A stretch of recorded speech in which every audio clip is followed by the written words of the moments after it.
Assalamualaikum warahmatullahi wabarakatuh. Perkenalkan, saya Virginia Malia Ramadhani, nomor stambuk A 111200068, Program Studi Pendidikan Bahasa dan Sastra Indonesia, kelas B. Saya akan menjelaskan materi dari pertemuan ke-9 sampai dengan materi pertemuan ke-15.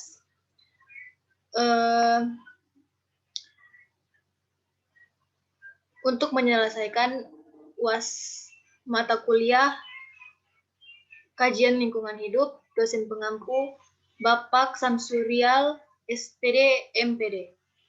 Oke, baik. Saya akan menjelaskan materi pada pertemuan ke-9.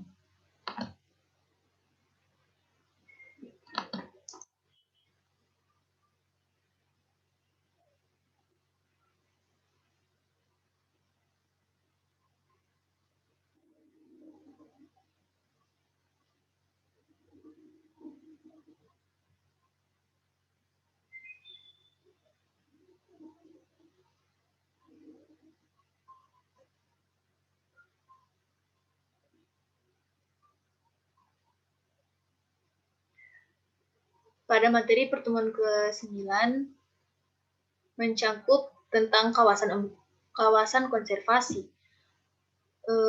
Konservasi merupakan suatu upaya yang dilakukan oleh manusia untuk melestarikan lingkungan atau alam. Konservasi bisa juga disebut dengan pelestarian maupun perlindungan. Jika secara harfiah konservasi berasal dari bahasa Inggris yakni conservation, yang artinya pelestarian atau perlindungan.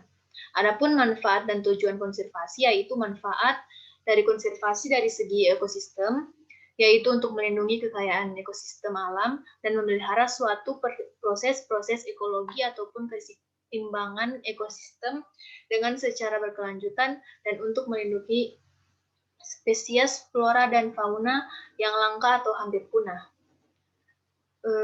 Jika dari segi ekonomi, yaitu untuk mencegah suatu kerugian yang diakibatkan hilangnya sumber genetika yang terkandung pada suatu flora yang mengembangkan bahan pangan dan bahan untuk obat-obatan. Tujuannya dari kawasan konservasi sendiri yaitu untuk bisa memelihara serta untuk melindungi tempat-tempat yang sudah dianggap berharga agar tidak hancur. Adapun manfaat dari kawasan konservasi sendiri yaitu pertama, hendaknya pemanfaatan sumber daya yang berkelanjutan, berwawasan lingkungan, dan melindungi zona yang sensitif. Kedua, pemanfaatan diatur dalam zona tertentu sesuai peruntukannya. Ketiga, sistem zonasi sesuai dengan RPP KSDI dan Permen 17 tahun 2008 pasal 31. Terdiri dari zona inti, zona perikanan berkelanjutan, zona pemanfaatan terbatas, dan zona lainnya sesuai dengan karakteristik peruntukannya. Terakhir, diperlukan berbagai informasi sebagai basis ilmiah dalam perencanaan sistem zonasi.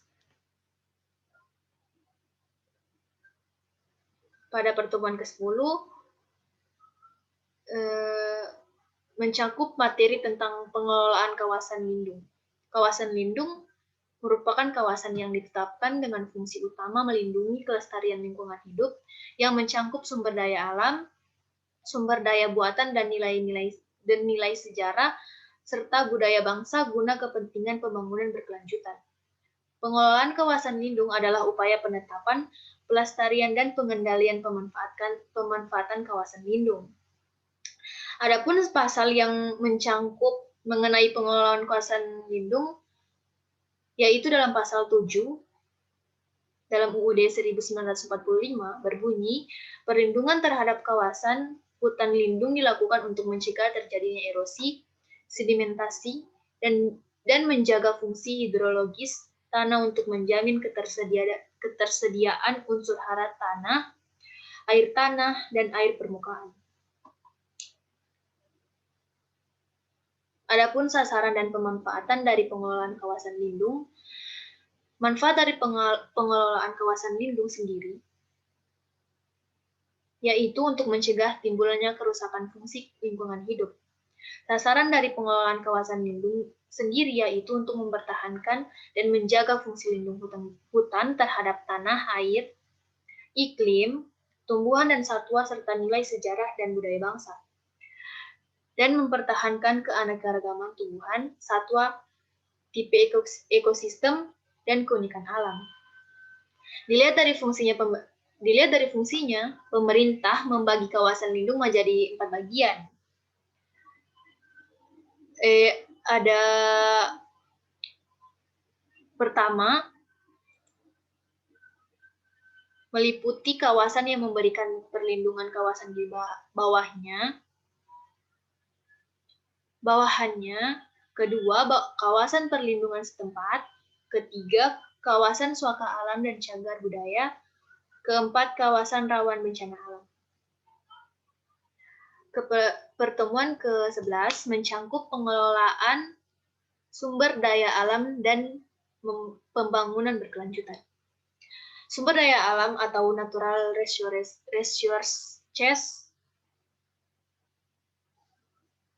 segala unsur lingkungan, biotik maupun abiotik yang bermanfaat dan digunakan oleh manusia untuk memenuhi kebutuhan dan keinginannya, baik kebutuhan primer yang bersifat lahiriah, pangan, sandang, dan pakan. Kebutuhan sekunder yang bersifat batiniah atau estetika maupun kebutuhan tersier dan seterusnya yang lebih bersifat hobi atau pengembangan bakat.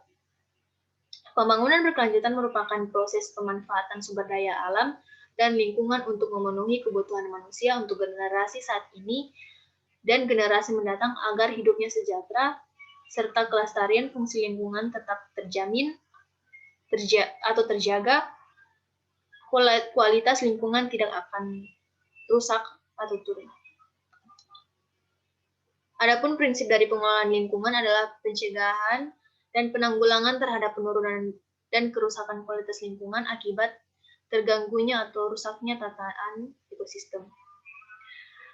Adapun dari prinsip pembangunan berkelanjutan, pembangunan harus memenuhi kebutuhan masa kini tanpa mengorbankan hak pemenuhan kebutuhan generasi yang akan datang. Pembangunan harus tetap memperhatikan ekosistem yang ada sesuai dengan kemampuan daya dukungnya, sehingga tetap terjaga dan kualitas lingkungan tidak mengalami penurunan lestari. Setiap kegiatan pembangunan harus selalu mewujudkan kepentingan kelompok atau masyarakat lain dimanapun berada, serta mengindahkan keberadaan kehidupan sekarang maupun kehidupan masa datang. Pembangunan berkelanjutan sendiri bertujuan untuk meningkatkan kualitas hidup manusia dalam segala aspek, baik fisik, rohani, sosial, dan budaya, dalam jangka panjang, dengan tidak memboroskan dan tidak merusak sumber daya alam yang ada, serta tidak melampaui kapasitas daya dukungnya. Pertemuan ke-12, materi mencakup tentang dampak pembangunan. Dampak positif dan negatif dari pembangunan, yaitu dari dampak positifnya, pertama, adanya pembangunan ekonomi. Dampak negatif dari pembangunan sendiri, yaitu pertama, adanya pembangunan ekonomi yang tidak terencana dengan baik, mengakibatkan adanya kerusakan lingkungan hidup. Kedua, industrialisasi mengakibatkan berkurangnya lahan pertanian. Ketiga, hilangnya habitat alam baik hayati maupun hewani. Dampak positif dari pembangunan sendiri yaitu pertama, melalui pembangunan ekonomi, pelaksanaan kegiatan perekonomian akan berjalan lebih lancar dan mampu mempercepat proses pertumbuhan ekonomi. Kedua, adanya pembangunan ekonomi dimungkinkan terciptanya lapangan pekerjaan yang dibutuhkan oleh masyarakat. Dengan demikian akan mengurangi pengangguran. Ketiga, Terciptanya lapangan pekerjaan akibat adanya pembangunan ekonomi secara langsung bisa memperbaiki tingkat pendapatan nasional. Keempat, melalui pembangunan ekonomi dimungkinkan adanya perubahan struktur perekonomian dari struktur ekonomi agraris menjadi struktur ekonomi industri. Sehingga kegiatan ekonomi yang dilaksanakan oleh negara akan semakin beragam dan dinamis. Kelima, pembangunan ekonomi menuntut peningkatan kualitas sumber daya manusia sehingga dalam hal ini dimungkinkan ilmu pengetahuan dan teknologi akan berkembang dengan pesat. Dengan demikian akan makin meningkatkan kesejahteraan masyarakat. Pertemuan ke-13. Pada pertemuan ke-13 ini, kita diberi tugas untuk mengidentifikasi sumber daya alam dan yang potensial di daerah masing-masing, kemudian menganalisis bagaimana pemanfaatannya serta dampaknya terhadap lingkungan sekitar. Saya mengambil contoh sumber daya alam bahan tambang. Mengapa saya mengambil contoh tersebut? Karena di dekat rumah saya ada tambang emas. Lebih tepatnya di wilayah Palu Timur, Kelurahan Popoya. Adapun beberapa manfaat yang dapat saya analisis dari tambang tersebut yaitu pertama, sumber lapangan pekerjaan kegiatan pertambangan memerlukan tenaga manusia sehingga diperlukan jumlah pekerja yang mencukupi. Dengan begitu akan mengurangi jumlah pengangguran di Indonesia. Di daerah tersebut juga. Kedua, meningkatkan pendapatan daerah dan negara. Manfaat sumber daya tambang bagi Indonesia yaitu meningkatkan pendapatan. Pertambangan memberikan devisa terbesar bagi negara. Ketiga, kemajuan teknologi transportasi dan komunikasi.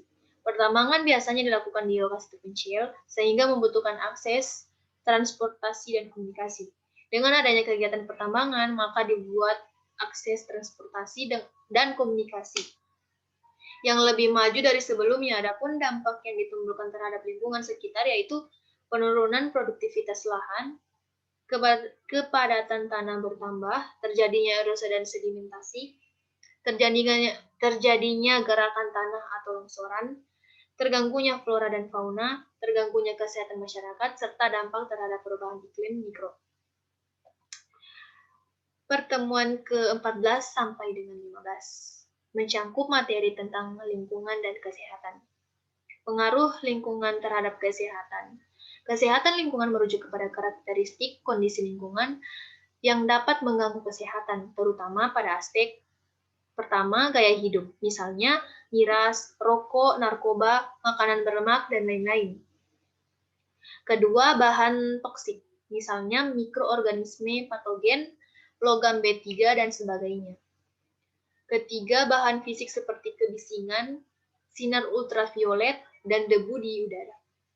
Ada pula hubungan manusia dan lingkungan, yaitu status kesehatan merupakan refleksi dari hasil akhir interaksi kompleks antara sistem biologis internal dan sistem lingkungan eksternal secara keseluruhan.